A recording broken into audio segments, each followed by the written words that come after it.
Assalamualaikum warahmatullahi wabarakatuh. Salam sejahtera untuk kita semuanya. Bagaimana kabarnya adik-adik? Semoga semuanya dalam keadaan sehat walafiat ya. Bertemu lagi dengan saya, Kak Fitri, di mata pelajaran tematik.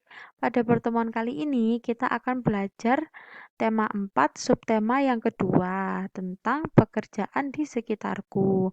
Setelah pada pertemuan sebelumnya, kita telah belajar tentang upaya pelestarian sumber daya alam dan jenis-jenis pekerjaan, baik di dataran rendah maupun di dataran tinggi. Nah, sebelum masuk ke materi pembelajaran nih, kakak mau bertanya dulu. Kira-kira mengapa orang harus bekerja? Apa sih manfaat yang diperoleh dari pekerjaan itu? Ya, setiap orang pada dasarnya memiliki tujuan yang berbeda-beda saat mereka bekerja, tetapi tujuan atau alasan yang paling mendasar adalah untuk mencari nafkah, yaitu mendapatkan hal-hal mendasar yang kita butuhkan untuk bisa terus hidup. Contohnya seperti makanan, pakaian, dan tempat tinggal. Nah, untuk mendapatkan semua itu dibutuhkan biaya, sehingga orang perlu bekerja untuk membayar biaya tersebut. Oke, nah di sini Ibu punya cerita nih tentang seorang nelayan. Harap didengarkan ya. Oke, ayah bekerja sebagai seorang nelayan tradisional.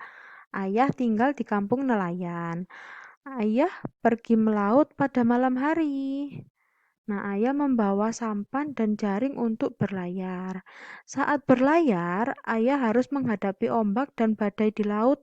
Karena hanya menggunakan sampan, ayah tidak dapat pergi melaut terlalu jauh. Tangkapan ikan ayah kadang banyak, kadang sedikit. Semua bergantung pada cuaca. Sampan ayah tidak bermesin. Ayah tidak perlu membeli bahan bakar. Aku mendengar sekarang ada nelayan yang modern. Kapalnya lebih besar dan menggunakan bantuan mesin, sehingga tidak mudah terguncang ombak. Kapal ini menggunakan mesin sehingga memerlukan bahan bakar. Banyak pemilik kapal tidak mempedulikan penggunaan bahan bakar. Ada yang boros sehingga mencemari lingkungan perairan. Mereka bisa berlayar ke laut lepas sehingga tangkapan ikannya banyak. Alat perangkap yang mereka gunakan berupa jaring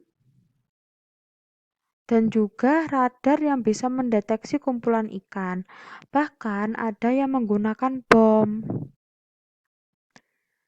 Nah, adik-adik, dari cerita yang telah Ibu sampaikan tadi, kira-kira apa sih persamaan dan perbedaan dari nelayan modern dan tradisional?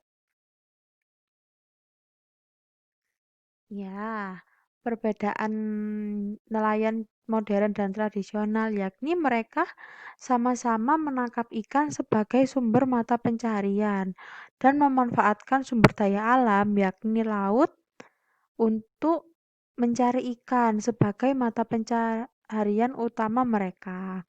Nah, sedangkan perbedaannya apa sih?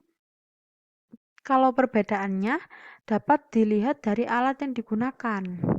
Nelayan tradisional mereka menggunakan sampan dan jaring.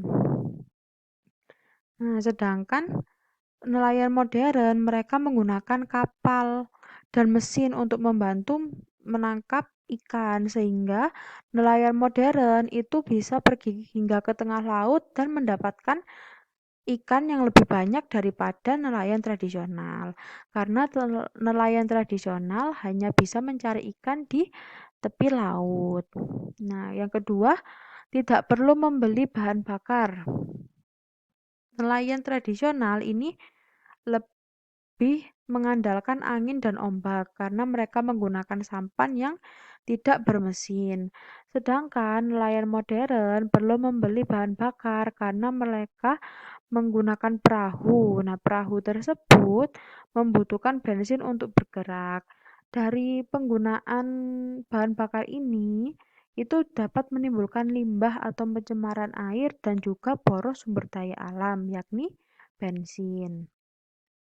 Yang ketiga, kalau nelayan tradisional ini tidak mencemari lingkungan karena ia lebih mengandalkan alam untuk bergerak, lebih bergantung pada ombak dan arah angin, sedangkan nelayan modern ini mencemari lingkungan. Nah, limbah pencemarannya berasal dari mana? Nah, ini berasal dari limbah hasil pembakaran mesin kapal yang dapat mencemari air jika tidak diolah dengan benar. Kita juga pernah lihat ya, kalau misalnya di laut ada kapal-kapal yang di atasnya itu berasap. Nah, asap itu berasal dari sisa pembakaran bahan bakar kapal. Nah, jika sudah seperti itu, bisa mencemari udara. Oke, selanjutnya. Oke, saat-saat ini tuh banyak sekali nelayan yang menangkap ikan secara ilegal, yakni menggunakan bom bom ikan ataupun pukat harimau. Apa sih bom ikan itu? Nah, bom ikan ini merupakan bahan peledak untuk menangkap ikan.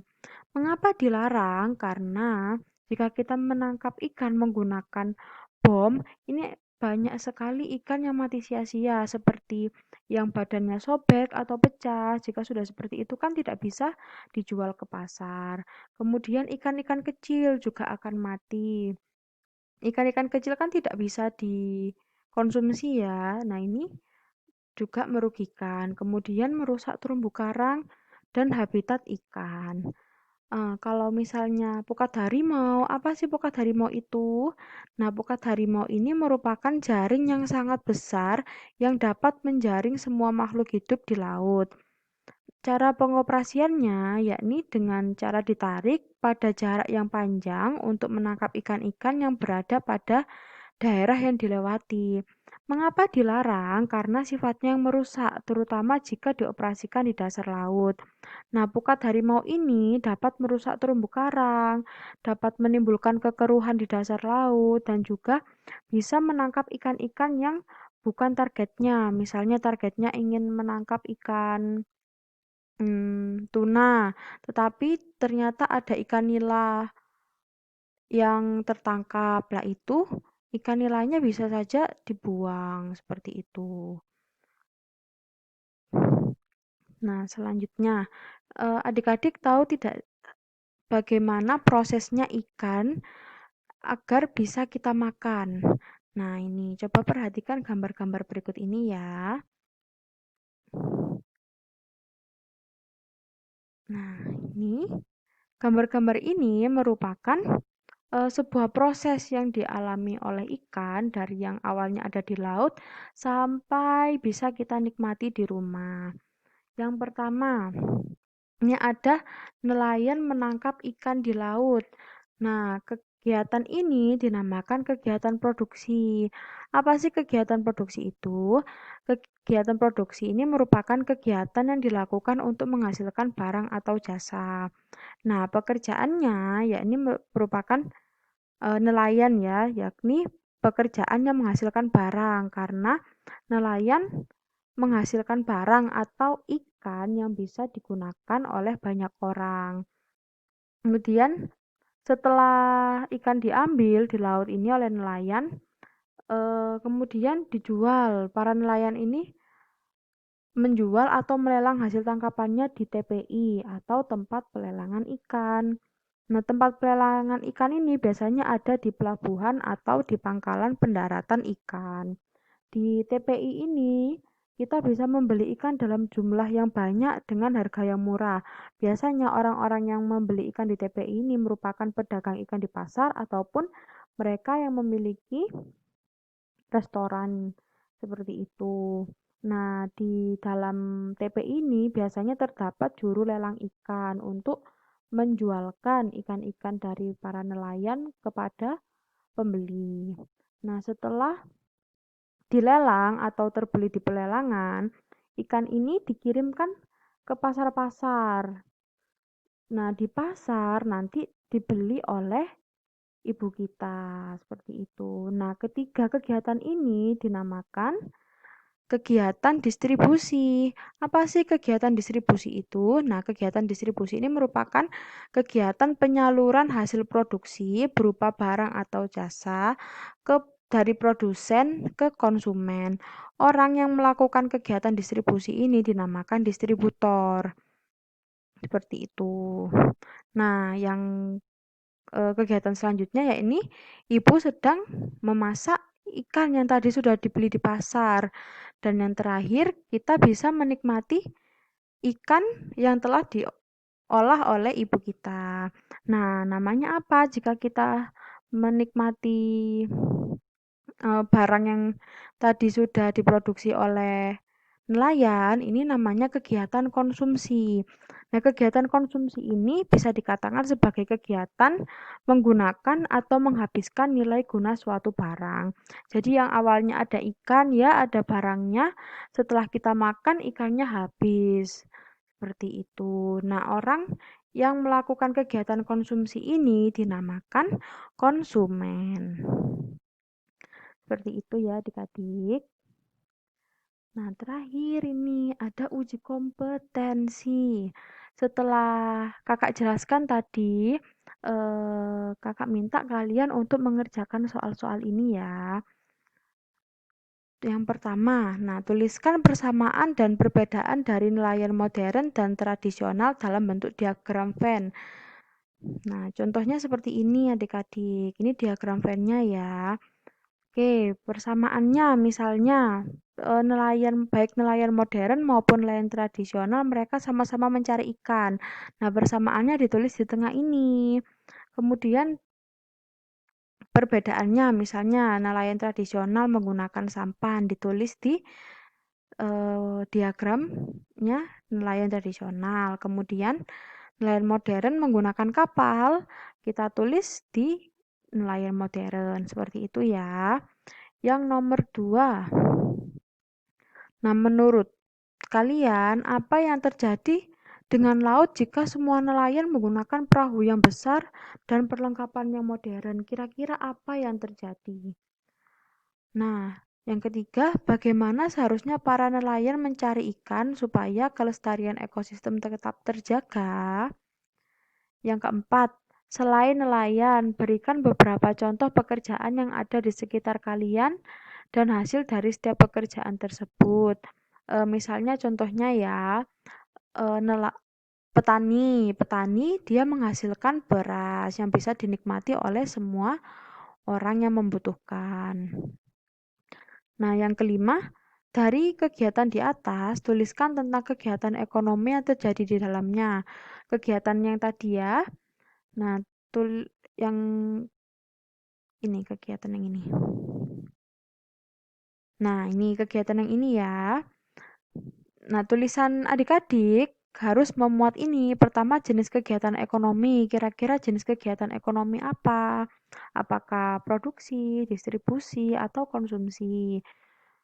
Atau semuanya? Nah, yang kedua, jenis-jenis barang yang diperjualbelikan. Dari kegiatan tersebut, barang apa yang diperjualbelikan? Yang ketiga, jenis pekerjaan yang terlibat dalam proses kegiatan tersebut.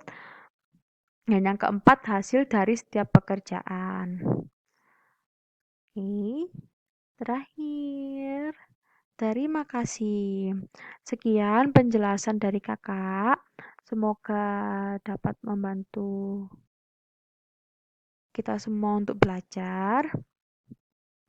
Terima kasih untuk adik-adik yang telah menonton video ini. Jangan lupa ya, tugasnya dikerjakan di buku masing-masing. Tetap semangat ya dalam belajar. Dan yang paling penting, jangan lupa untuk menerapkan 3M setiap kita berpergian.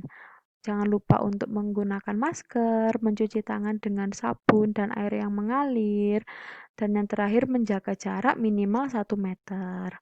Sekian dari kakak. Wassalamualaikum warahmatullahi wabarakatuh.